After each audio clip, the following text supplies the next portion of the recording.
എല്ലാവർക്കും നമസ്കാരം. മലയാളി ട്രാവൽ ഗൈഡിൻ്റെ പുതിയ വീഡിയോയിലേക്ക് എല്ലാവർക്കും സ്വാഗതം. നമ്മളിന്ന് പോകുന്നത് മുതലപ്പൊഴിയിലോട്ടാണ്.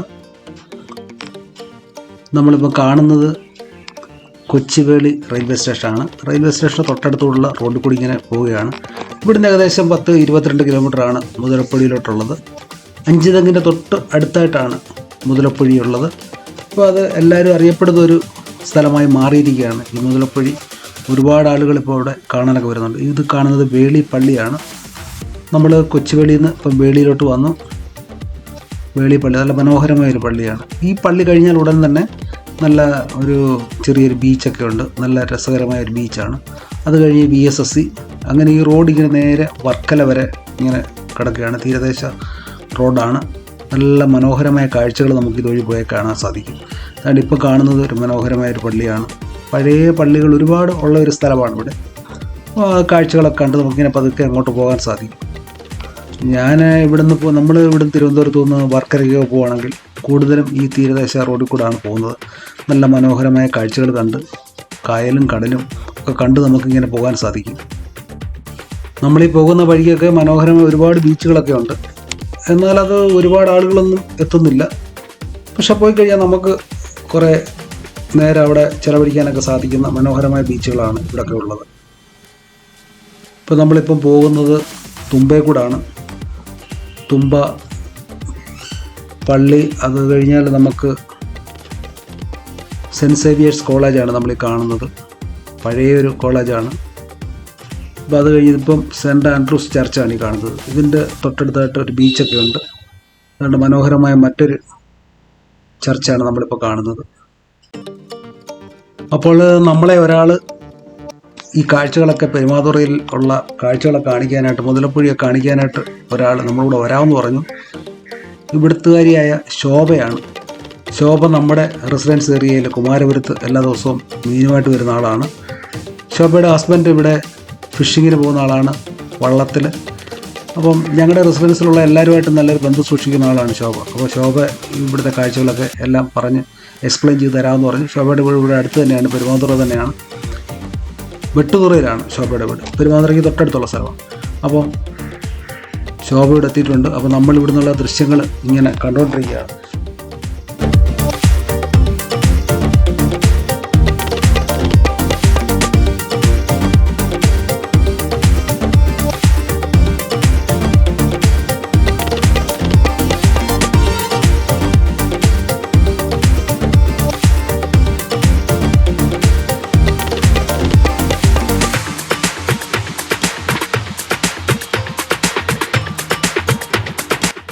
അപ്പോൾ ഈ മുതലപ്പുഴയുടെ പ്രത്യേകത എന്ന് പറയുന്നത് ഒരു നദിയും കായലും കൂടെ അറബിക്കടലിൽ ചേരുന്ന ഒരു പ്രദേശമാണ്.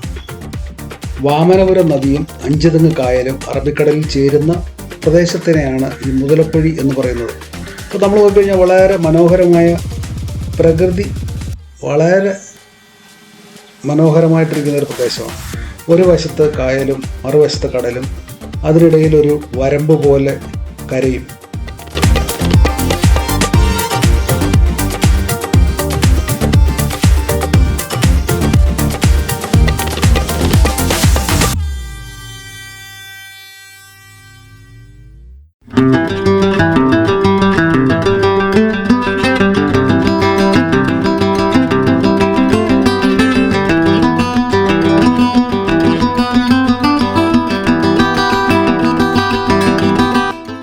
പണ്ട് കാലത്ത് ഇവിടെ കായലിൽ അഴിമുഖത്ത് നിറയെ മുതലകൾ ഉണ്ടായിരുന്നു എന്നാണ് പറയപ്പെടുന്നത്. ആ മുതലകൾ ഉണ്ടായിരുന്നത് കൊണ്ടാണ് ഇത് മുതലപ്പൊഴി എന്ന് അറിയപ്പെടുന്നത് എന്നാണ് പഴമക്കാർ പറയുന്നത്. അപ്പോൾ ഇപ്പോൾ ഇത് പൊഴിയായതോടുകൂടി ഇവിടുത്തെ മത്സ്യത്തൊഴിലാളികൾക്ക് വലിയൊരു പ്രശ്നങ്ങളൊക്കെ ആയിരിക്കുകയാണ്. ഇത് അശാസ്ത്രീയമായി നിർമ്മിച്ചുകൊണ്ട് കുറേ ആൾക്കാർക്കൊക്കെ ഇവിടെ ജീവഹാനി, ഒരുപാട് ആൾക്കാർക്ക് ഇവിടെ ജീവഹാനി സംഭവിച്ചു. അവരുടെ മത്സ്യബന്ധന ബോട്ടുകളൊക്കെ നശിക്കുകയും ഒക്കെ വന്നിട്ടുണ്ട്. അപ്പോൾ ഇവിടെ കൂടുതലും ഈ വർഷകാലത്താണ് ഈ അഴിമുഖത്ത് വള്ളങ്ങൾ അപകടത്തിൽപ്പെടുന്നത്. അപ്പോൾ നമുക്ക് അതിനെക്കുറിച്ച് കൂടുതലൊന്നും പറയാൻ സാധിക്കാത്തതുകൊണ്ട് അതൊന്നും നമ്മൾ പറയുന്നില്ല, നമ്മളുമായിട്ട് ബന്ധപ്പെട്ട കാര്യങ്ങൾ തന്നെ. പക്ഷേ നമ്മുടെ കൂടെ വന്ന ആളാണ് അത്രയും കാര്യങ്ങൾ, ശോഭയാണ് ഇത്രയും കാര്യങ്ങൾ. പിന്നെ ഒരുപാട് ആൾക്കാർ ഇവിടെ അപകടത്തിൽപ്പെട്ടു, മരിച്ചു. ഇപ്പോഴും ചില പ്രശ്നങ്ങളൊക്കെ ഉണ്ട്. അവരുടെ പ്രശ്നങ്ങളൊക്കെ അവർ ചൂണ്ടിക്കാണിക്കുന്ന പ്രശ്നങ്ങളൊക്കെ തീർക്കാൻ ഗവൺമെൻറ് സന്നദ്ധമായി കഴിഞ്ഞാൽ ഇവിടുത്തെ പ്രശ്നങ്ങളൊക്കെ പരിഹരിക്കാൻ സാധിക്കും എന്നാണ് അവർ പറഞ്ഞത്. അശാസ്ത്രീയമായി നിർമ്മിച്ച ഒരു പ്രദേശമാണ് ഇവിടുത്തെ നിർമ്മിതി എന്നാണ് പറയപ്പെടുന്നത്. അശാസ്ത്രീയമായിട്ടാണ് ഇവിടെ ഇതെല്ലാം ചെയ്തിരിക്കുന്നതെന്നാണ് പറഞ്ഞത്. അപ്പം ശാസ്ത്രീയമായിട്ടെല്ലാം പിന്നെ ഇത് നിർമ്മിച്ചു കഴിഞ്ഞാൽ പ്രശ്നങ്ങളെല്ലാം പരിഹരിക്കാൻ സാധിക്കും. പക്ഷേ ഇവിടെ നമ്മൾ വന്നിട്ട് ഇവിടുത്തെ കാഴ്ചകൾ കാണാൻ മനോഹരമായ കാഴ്ചകൾ നമുക്ക് ഇവിടെ കാണാൻ സാധിക്കും. ഒരുപാട് ആളുകൾ വരുന്നുണ്ട്, കുറേ ആളുകൾ വീട്ടിൽ നിന്നുണ്ട്, മീൻ പിടിക്കുന്നുണ്ട്.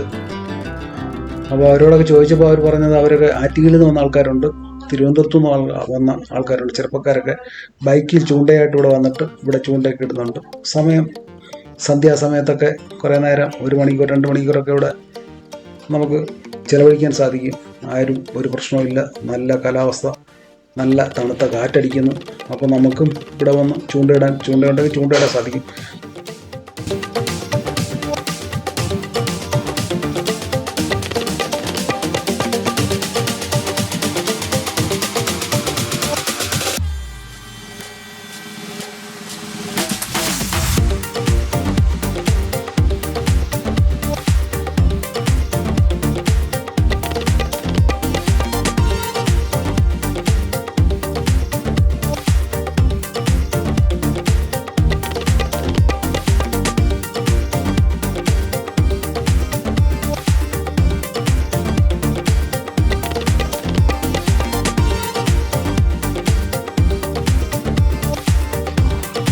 ഇവിടെ ഈ നമ്മുടെ ടൂറിസ്റ്റുകളൊക്കെ എത്തുന്ന ഒരു പ്രദേശത്ത് കുറച്ച് അടിസ്ഥാന സൗകര്യങ്ങളൊക്കെ ഒന്ന് വികസിപ്പിച്ചാൽ വളരെ നല്ലതാണ്. ഇവിടുത്തെ പഞ്ചായത്തോ ടൂറിസം ഡിപ്പാർട്ട്മെൻറ്റോ ഒക്കെ ഇവിടെ എന്തെങ്കിലും വരുന്നവർക്ക് പ്രാഥമിക കൃത്യങ്ങളൊക്കെ നിർവഹിക്കാനുള്ളൊരു സംവിധാനമൊക്കെ ഏർപ്പെടുത്തിയാൽ വളരെ നല്ലതാണ്. നമ്മുടെ ടൂറിസം അത് വളരും. അതിനുള്ള സംവിധാനങ്ങൾക്ക് ആരെങ്കിലും ബന്ധപ്പെട്ടവരൊക്കെ ചെയ്യണമെന്ന് അഭ്യർത്ഥിക്കുകയാണ്. അപ്പോൾ നമുക്കിനി കാഴ്ചകൾ ഇങ്ങനെ പതുക്കെ കണ്ട് മീൻപിടുത്തം കണ്ട് ചിലർക്ക് നല്ല മീനെ കിട്ടുന്നുണ്ട്. തിരുവനന്തപുരത്തു നിന്ന് വന്നൊരു ചേട്ടന് കുറേയേറെ മീൻ കിട്ടി. അപ്പോൾ അവരിങ്ങനെ എല്ലാ വീക്കെൻഡും വരാറുണ്ടെന്ന് പറഞ്ഞു. എപ്പോഴേലും സൗകര്യം കിട്ടുന്ന സമയത്തൊക്കെ വരുന്നുണ്ടെന്ന് പറഞ്ഞു. ഇന്ന് അദ്ദേഹത്തിന് വൈകിട്ട് അവധിയായതുകൊണ്ട് നേരത്തെ വരാൻ സാധിച്ചിട്ടുണ്ടെന്ന് വന്നതെന്ന് പറഞ്ഞു. അപ്പോൾ അങ്ങനെ നമ്മളിങ്ങനെ കരയെ ലക്ഷ്യമാക്കി ഇങ്ങനെ പതുക്കെ നമ്മൾ പോവുകയാണ്. നമുക്കിനി ഇവിടെ ഫിഷിംഗ് ഹാർബറിലോട്ട് പോകണം. കരയ്ക്കെത്തിയിട്ട് നമുക്ക് അങ്ങനെ അപ്പുറത്ത് പോയിട്ട് അവിടെ വോളിബോളൊക്കെ കളിക്കുന്ന ഒരു സ്ഥലമുണ്ട്. അവിടെ ചെറിയൊരു ബീച്ചും ഉണ്ട്. അപ്പോൾ ബീച്ചിൻ്റെ സൈഡിൽ കൂടെ നമുക്ക് അവിടുത്തെ കാഴ്ചകളൊക്കെ ഉണ്ട്. അപ്പോൾ ഇതാണ് ബീച്ചിലുള്ള പ്രദേശമാണ്. അപ്പുറത്തുകൊണ്ട് വോളിബോളൊക്കെ കളിക്കാനുള്ള സംവിധാനങ്ങളൊക്കെ ഉണ്ട്. ഇവിടെ കുറേയേറെ നിരപ്പായിട്ടുള്ള സ്ഥലമാണ്. ഇവിടെയൊക്കെ ഒന്ന് വൃത്തിയാക്കി എല്ലാം ഒന്ന് ശരിയാക്കി എടുത്താൽ നല്ലൊരു പ്രദേശമാണ്. ഒരുപാട് ആളുകൾ ഇവിടെ വന്നേനെ, പക്ഷെ അതൊക്കെ ബന്ധപ്പെട്ടവർ ശ്രദ്ധിക്കണം. അപ്പോൾ നമ്മളിനി ആ മുകളിൽ, ആ തിട്ടയുടെ മുകളിലോട്ട് കയറിപ്പോകാം. അവിടെ ആരോ പണ്ട് വെച്ച കുറേ 2-3 മരങ്ങളൊക്കെ ഉണ്ട്. കാറ്റാടി മരമാണെന്ന് തോന്നുന്നു. അപ്പോൾ നമ്മൾ വീണ്ടും ഹാർബറിൻ്റെ അടുത്തെത്തി. അപ്പോൾ നമ്മുടെ വണ്ടി പാർക്ക് ചെയ്തത് ഹാർബറിൻ്റെ അടുത്തായിരുന്നു. അപ്പോൾ വീണ്ടും ഹാർബറിൻ്റെ അടുത്ത് വന്നു. ഇനി നമ്മളിവിടുന്ന് ഉള്ളിലോട്ട് കയറി അവിടുത്തെ കാഴ്ചകൾ കാണാം. പക്ഷേ ഇപ്പോഴിവിടെ ഈ ട്രോളിങ് നിരോധനവും മറ്റും ഉള്ളതുകൊണ്ട് ഇത് ബോട്ടുകളൊന്നും തന്നെ കടലിൽ പോകുന്നില്ല. ചെറിയ മത്സ്യബന്ധന വള്ളങ്ങൾ മാത്രമാണ് പോകുന്നത്. അപ്പോൾ അതുകൊണ്ട് തന്നെ ഇവിടെ ഇപ്പോൾ അധികം തിരക്കില്ല. അതുതന്നെയല്ല, ഇപ്പോൾ ഈവനിങ് ആയതുകൊണ്ട് അധികം ആൾക്കാരൊന്നും ഇല്ല. സാധാരണ മോർണിംഗിലാണ് കൂടുതലും വള്ളങ്ങളും ബോട്ടുകളൊക്കെ വരുന്നത്. ഇപ്പോൾ ഇവിടെ ആരുമില്ല. കുറച്ച് ആൾക്കാരൊക്കെ സൈഡിലൊക്കെ ഇരിപ്പുണ്ട്. അത് 2 പേര് ചൂണ്ടയൊക്കെ ഇടുന്നുണ്ട്. അപ്പോൾ എന്തായാലും നമുക്ക് ഇവിടെ വന്ന് നമ്മളിനി തിരികെ പോവുകയാണ്. അപ്പോൾ ഇവിടുത്തെ ഈ മുതലപ്പൊഴിയും പെരുമാതുറയും ഇവിടുത്തെ കാഴ്ചകളുമൊക്കെ എല്ലാവർക്കും ഇഷ്ടപ്പെട്ടെങ്കിൽ തീർച്ചയായിട്ടും ലൈക്ക് ചെയ്യുക, കമൻ്റ് ഇടുക, സബ്സ്ക്രൈബ് ചെയ്യുക. അപ്പം നമ്മുടെ കൂടെ വന്ന ശോഭയ്ക്കും ശോഭയുടെ കൊച്ചുമോൾക്കും നന്ദി പറഞ്ഞുകൊണ്ട് നമ്മൾ തിരികെ പോവുകയാണ്. അപ്പോൾ അടുത്തൊരു വീഡിയോയിൽ നമ്മൾ വീണ്ടും കാണുന്നിടം വരെ ബൈ ബൈ.